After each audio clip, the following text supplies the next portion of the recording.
Air fry का इस्तेमाल काफ़ी अरसे से ट्रेंड में चल रहा है। एक लिहाज से ये बिल्कुल ठीक भी है क्योंकि हेल्थ पॉइंट ऑफ व्यू से अगर बात की जाए तो इसमें खाना हेल्दी बनता है क्योंकि कम ऑयल में बनता है या कह लें कि बिल्कुल भी ऑयल इस्तेमाल नहीं करना पड़ता। मैंने भी अपने हस्बैंड से कहा हुआ था कि मुझे एयर फ्रायर चाहिए और उन्होंने लेके रखा हुआ था दुबई से और फाइनली ये मुझ तक पहुंच गया। तो स्टार्ट करते हैं इसका रिव्यू। सबसे पहले मैं बात करूंगी इसके फीचर्स की। इसमें क्या क्या फ़ीचर्स हैं। तो इसकी बड़ी स्लीक सी बड़ी प्यारी बॉडी है। इम्पेक्स इसका ब्रांड है और इसका मॉडल नंबर मैंने नीचे मेंशन कर दिया है। ये दुबई से मंगवाया है मैंने, तो आई डोंट नो ये वाली कंपनी यहाँ पे अवेलेबल है कि नहीं है। खैर 13 से 1500 वाट एनर्जी ये कंज्यूम करती है। इसमें 4 लीटर की कैपेसिटी है, जो कि इसका ये जो बास्केट है ये 4 लीटर की है। ऑल दो आपने सेक्शन में ही खाना बनाना होता है तो इसमें कम क्वांटिटी में खाना डलता है। उसके बाद टाइमर इसका जो है वो 30 मिनट्स का है, जो कि ऑटो शट ऑफ है कि ये खुद ही बंद हो जाता है। एक बेल सी बज जाती है और आपको पता चल जाता है, इंडिकेट कर देता है कि खाना बन गया है या जितना आपने टाइमर सेट किया था उसके हिसाब से। उसके बाद अगर इसके टेम्परेचर की बात करूँ या हीट की बात करूँ तो 200 डिग्री तक ये गर्म हो जाता है, जो कि सफिशेंट है आपकी बेकिंग के लिए और किसी भी खाने को कुक करने के लिए। वोल्टेज जो है ये 220 से 240 जो कि पाकिस्तान में चलता है वही लेता है। तो यहाँ पर इस पाकिस्तान की इलेक्ट्रिसिटी के हिसाब से ये बिल्कुल कंपैटिबल है।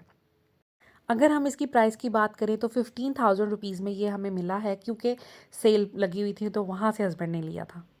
मैंने दराज पे भी इनको चेक किया था इनकी प्राइसेस को, तो आपको 15 से 16,000 की रेंज में आसानी से दराज पर भी मिल जाएंगे इस तरह के एयर फ्राइज़। अब बात करते हैं कि इसके बॉक्स में क्या-क्या चीज़ें हमें मिली हैं। तो बॉक्स ये क्योंकि एक सिंगल यूनिट है, ये पूरी इसकी बॉडी इसी तरह आती है बॉक्स के अंदर। बॉक्स मेरे पास नहीं है क्योंकि हस्बैंड दुबई से लेके आए थे, दैट्स व्हाई।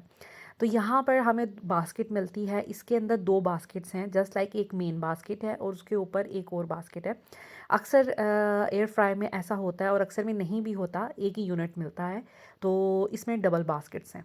उसके बाद इसका प्लग जो है, जो जहाँ से इसने इलेक्ट्रिसिटी हम सप्लाई के साथ लगाएंगे तो वो कुछ इस तरह का दिखता है, जो कि इजीली यहाँ पर हर घर में इस तरह के स्विच वगैरह सॉकेट्स वगैरह होती हैं, आप उसके अंदर प्लग इन कर सकते हैं। उसके बाद अब इसको स्टार्ट कैसे करना है, बहुत सिंपल तरीका है। जिनको नहीं पता या जो बिल्कुल नहीं है उनके लिए मैं बात कर रही हूँ। आप में से बहुत सी लेडीज़ को तो पहले से पता होगा। आपने इसको कहीं भी जहाँ आपने किचन में काउंटर टॉप पे या टेबल पे प्लेस करना है वहाँ पे आप प्लेस कर दें और इसके साइड्स पे कोशिश कीजिएगा कि दोनों साइड्स पे थोड़ी सी जगह होनी चाहिए। वो मैं आगे चल के बताऊँगी कि क्यों। उसके बाद आपने इसको सिंपल इसकी वायर को सॉकेट के साथ आपने प्लग इन कर लेना है और आपका जो एयर फ्राई है वो बिल्कुल रेडी हो जाएगा चलने के लिए। अब हम बात कर लेते हैं कि हाउ टू प्रोटेक्ट, हम अपने अप्लाइंसेस को किस तरह प्रोटेक्ट कर सकते हैं। तो इसके लिए मैंने कुछ चीज़ें मंगवाई हैं ताकि मैं इसको जब यूज़ करूँ तो प्रॉपरली यूज़ करूँ। यहाँ पर मैंने कुछ लाइनर्स मंगवाए हैं जो कि इजीली दराज पे अवेलेबल हैं। ये बारीक तरह की शीट्स होती हैं, जैसे बटर पेपर होता है। इससे ये होता है कि आपका जो एयर फ्रायर है ना वो बच जाएगा, क्योंकि समटाइम्स हम ऐसी चीज़ें बना रहे होते हैं जो स्टिक हो जाती हैं, फिर उसको आपको साफ़ करने में मुश्किल होती है। और अगर आप किसी नोकीली चीज़ से या किसी और तरह के स्क्रबर से साफ़ करेंगे तो ऑफ़ कोर्स आपकी ये चीज़ ख़राब हो सकती है। तो उसके लिए लाइनर्स काफ़ी फ़ायदेमंद रहते हैं। उसके बाद ये एक और तरह का जो कि सिलिकॉन का लाइनर बना हुआ है, ये भी बहुत ज़बरदस्त है। ये भी मैंने दराज से मंगवाया है। लिंक जो है मैं डिस्क्रिप्शन में टैग ऐड कर दूँगी, आपको इन चीज़ों के मिल जाएँगे। ये भी इसके लिए बड़ा ज़बरदस्त रहता है और ये इस लिहाज से भी बहुत अच्छा है कि इससे आप बार-बार धोकर यूज़ कर सकते हैं। उसके बाद इस तरह के टोंग्स जो हैं ये भी ईज़िली अवेलेबल होते हैं मार्केट में। ये भी सिलिकॉन का बना हुआ है। इसमें यूज़ करने के लिए बहुत बेनिफिशियल है। आपका जो इसका नॉन स्टिक पार्ट है वो ख़राब नहीं होगा और आपका ये जो एयर फ्रायर है ना ये काफ़ी लंबे अरसे तक चलेगा। उसके बाद इसमें ऑयल वगैरह स्प्रे करने के लिए इस तरह की स्प्रे बॉटल्स मिलती हैं। ये भी दराज पे और टीमू पे इजीली मिल जाती हैं। इससे ये कि आप कम क्वांटिटी में बहुत अच्छा ऑयल स्प्रे हो जाता है, तो मैं इसको 100% रिकमेंड करती हूँ। इसके अलावा ये सिलिकॉन के ब्रश आते हैं, ये भी ऑयलिंग के लिए बड़े ज़बरदस्त रहते हैं, क्योंकि इसमें ऑयलिंग तो थोड़ी बहुत होती है, तो ये भी मैं रिकमेंड करती हूँ। उसके बाद अब कुकिंग टाइम और मेथड्स क्या-क्या हैं, तो इसका सिंपल तरीका है। कोई इसमें मुश्किल बात नहीं है। आपने लाइनर सबसे नीचे बचाना है ताकि आपका ये जो एयर फ्रायर है ना ये ज़्यादा देर तक चले और ये अंदर से इसमें कोई लाइंस वगैरह ना आ जाएँ। उसके बाद आपने कोई भी अपना फूड जो आपने बनाना है, इसमें फ्राइज़ भी बन जाती हैं, इसमें नगेट्स वगैरह भी बन जाते हैं, इसमें चिकन वगैरह भी रोस्ट हो जाता है, वो आपने रखना है। उसके बाद आप इसके ऊपर ऑयल स्प्रे कर देंगे और इसको ऑन कर देंगे। टाइमर और हीट आपने अपने हिसाब से करना है। 180 जो है ना मैक्सिमम, ज़्यादातर खानों में यही यूज़ होती है। और बाकी टाइमर आप अपने हिसाब से ऊपर नीचे कर सकते हैं। कोई ऐसी बात नहीं है कि 5 मिनट में अगर आपका खाना नहीं बना, आप 5 मिनट का और टाइमर लगा सकते हैं।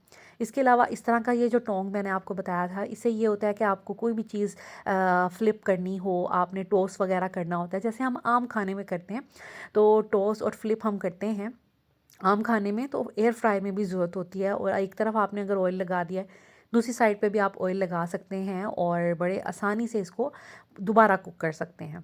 अगर आपको लगे कि आपका अंडर कुक हुआ है खाना, तो आप थोड़ा और टाइमर लगा दें। अगर आपको कलर अच्छा चाहिए तो आप इसका जो टेम्परेचर है वो भी ज़्यादा करके तो कलर दे सकते हैं।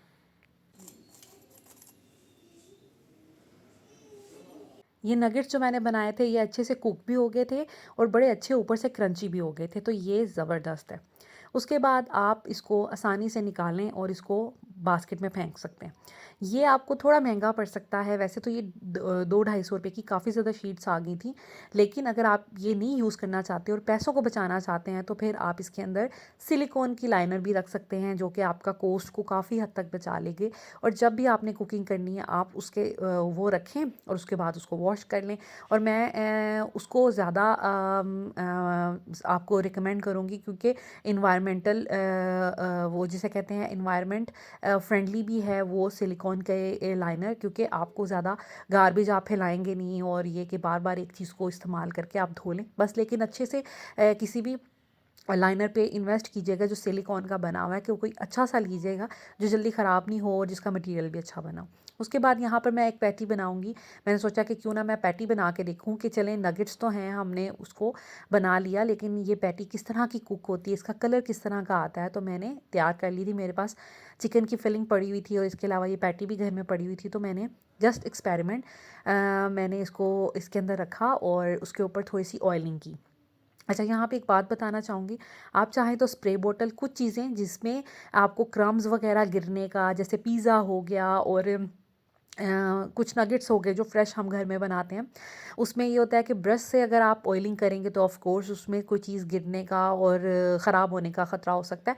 तब आप ये स्प्रे बॉटल यूज़ करेंगे, और कोई ऐसी चीज़ जिसमें ऑयलिंग का ऐसा कोई नहीं है कि उसके ऊपर ब्रश लग जाए, तो उसमें आप फिर आसानी से स्प्रे बॉटल या ब्रश दोनों से आप कर सकते हैं। तो यहाँ पर आप देखें, ये जो मेरी पैटी है ये बनके तैयार हो गई है और इतना प्यारा इसका कलर आया है। थोड़ी ये हॉट थी, दैट्स वाई मैं पहले निकालने लगी थी, तो फिर ये कि मेरे हाथ पे थोड़ा सा लग गया, तो मैंने सोचा कि मैं इसको आराम से निकालूं। और टोंग का बड़ा फ़ायदा हो जाता है, आपने कोई भी फ़ोर्क, कोई भी नाइफ़, कोई भी स्टील का चम्मच इसके अंदर नहीं मारना। आपका ये जो है एयर फ्रायर ये ख़राब हो सकता है, इसलिए मैं रिकमेंड करूँगी ये टोंग्स ही यूज़ किया करें। और आप देख सकते हैं कि कितना अच्छा इसका कलर आया है और ये बड़ी अच्छी क्रंची और बड़ी मज़े की ये बन गई थी और प्रॉपरली कुक हो गई थी। कोई ज़्यादा एफ़र्ट नहीं करनी पड़ी थी। इसको मैंने तकरीबन 15 मिनट्स का टाइम लगाया था और नगेट्स को मैंने 10 मिनट्स का टाइम लगाया था। अब बात कर लेते हैं कि हमने इसको क्लीन कैसे करना है। तो बहुत सिंपल वे है इसको क्लीन करने का। आप हमेशा इसको वॉश ही करेंगे और वॉश बस आपने इस चीज़ का ख़्याल रखना है कि जो भी आपका जिससे भी आप बर्तन धोते हैं स्पॉन्ज, तो उसकी स्पॉन्ज वाली साइड से आपने इसको धोना है। इससे ये होगा कि इसमें फ़िज़ूल लाइनें नहीं पड़ेंगी, ये ख़राब नहीं होगा, स्क्रैचेस नहीं आएँगे और ये आपका जो अप्लायंस है ना ये ज़्यादा देर तक चलेगा। तो उसके लिए आपने थोड़ी-सी बस केयर करनी है। एक तो जब भी आप खाना बनाएँ फ़ौरन इसको वॉश कर लें। अगर आपकी कोई चीज़ इसमें स्टिक हो गई है, जस्ट लाइक हमने चिकन वगैरह रोस्ट किया है, उस सूरत में आप इसके अंदर गर्म पानी ऐड करके इसके मेन बकेट के अंदर ऊपर जो दूसरी बकेट है, इनर बकेट, वो भी इसके अंदर रख देंगे। उसमें थोड़ा सा गर्म पानी डालें, थोड़ा सा लेमन मैक्स या कोई भी डिश वॉशिंग लिक्विड आप डालकर उसको थोड़ी देर के लिए रख दें। जब वो सॉफ्ट हो जाए फिर उसको हल्के हाथों से आप स्पॉन्ज के साथ वॉश करेंगे तो बड़ी आसानी से ये वॉश हो जाएगा। तो कोशिश करें आपने बिल्कुल ग्रीन वाली साइड इस पर यूज़ नहीं करनी और कोई भी स्टील की बर्तन धोने वाली आपने बिल्कुल भी यूज़ नहीं करनी। तो इसको फिर आपने अच्छे से ड्राई करके और एक तरफ रख लेना है। उसके बाद जो इसका चैम्बर है उसको भी आपने समटाइम्स, मतलब जब आपको लगे कि ये कहीं गंदा हो गया है या इसमें कोई फूड पार्टिकल्स गिर गए हैं, तो आप इसके चैम्बर को डैम्प क्लॉथ से इसको साफ़ करेंगे और इसके जो आउटर बॉडी भी है उसको भी हम डैम्प क्लॉथ से साफ़ करेंगे। बहुत ज़्यादा कपड़ा गीला नहीं होना चाहिए, बस हल्का सा गीला हो, उसके साथ आप साफ़ कर लें या बिल्कुल ड्राई कपड़े से भी आप साफ़ कर सकते हैं। अब बात कर लेते हैं इसकी सेफ्टी की। तो यहाँ पर सबसे इम्पोर्टेंट बात, आपने कभी भी एयर फ्रायर को किसी भी चीज़ से कवर नहीं करना। यहाँ तो इसके ऊपर इस तरह नहीं करना कि आपने कपड़ा दे देना है, ये काम आपने बिल्कुल भी नहीं करना, स्पेशली जब ये चल रहा हो। क्योंकि हमारे यहाँ पर ख़वातीनों को थोड़ा बहुत होता है कि चीज़ों के ऊपर डस्ट नहीं पड़े या फिर वो सिक्योर रहें, तो फिर भी आपने ये काम नहीं करना। उसके बाद ऐसा नहीं है कि ऊपर इस तरह आपने कपड़ा दे दिया है और मशीन चल रही है, क्योंकि इसके ऊपर इनलेट बना होता है एयर का, जो कि आप कपड़ा दे देंगे तो फिर उसके लिए नुकसानदेह हो सकती है बात। अक्सर इनलेट जो है आपके ऊपर टॉप पे बने होते हैं, जिस तरह इसके साइड पे आपको जगह नज़र आ रही है, तो वहाँ से एयर जो है वो अंदर जाएगी। इसके अलावा आपने कोई भी डेकोरेटिव आइटम्स या कोई भी चीज़ ऐसी नहीं रखनी। यूजुअली जो एयर फ्रायर्स होते हैं उनके ऊपर इस तरह के जो एयर इनलेट बने होते हैं जिससे हवा इसके अंदर जानी होती है, तो वो आपने कवर नहीं करने, उसको आपने खाली रखना है ताकि आपकी जो हवा है उसके अंदर से गुजर सके। और कोशिश करें कि इसको आपने दोनों साइड से थोड़ी थोड़ी स्पेस होनी चाहिए, किसी क्लोज जगह पे ना रखें, और इसी तरह इसकी बैक साइड पे भी थोड़ी सी जगह होनी चाहिए। बैक पे इस तरह का एयर विंड्स होती हैं जो कि जिसमें से हवा जो है वो पास होनी होती है, बाहर को जानी होती है। तो इसको भी कोशिश करें कि आप इसको बिल्कुल दीवार के साथ नहीं रखें या इसके कॉर्नर में किसी में ना रखें। इस तरह ये होगा कि आपके एयर फ्रायर के लिए अच्छा नहीं होगा और हवा को गुजरने के लिए मुश्किल होगी। तो इसलिए कोशिश करें कि इसकी दोनों साइड्स पे भी जगह होनी चाहिए और पीछे भी जगह होनी चाहिए। इंशाल्लाह आप फर्दर मेरी वीडियोस में एयर फ्रायर से बनी हुई रेसिपीज़ में मैं इंशाल्लाह शेयर करूँगी, तो आपने मेरे व्लॉग्स देखते रहना है। This is all about today's video. I hope आज की वीडियो आपको अच्छी लगी होगी और इन्फॉर्मेटिव लगी होगी। Thank you so much for watching this video. अगर वीडियो अच्छी लगे तो प्लीज़ लाइक एंड शेयर कर दीजिएगा।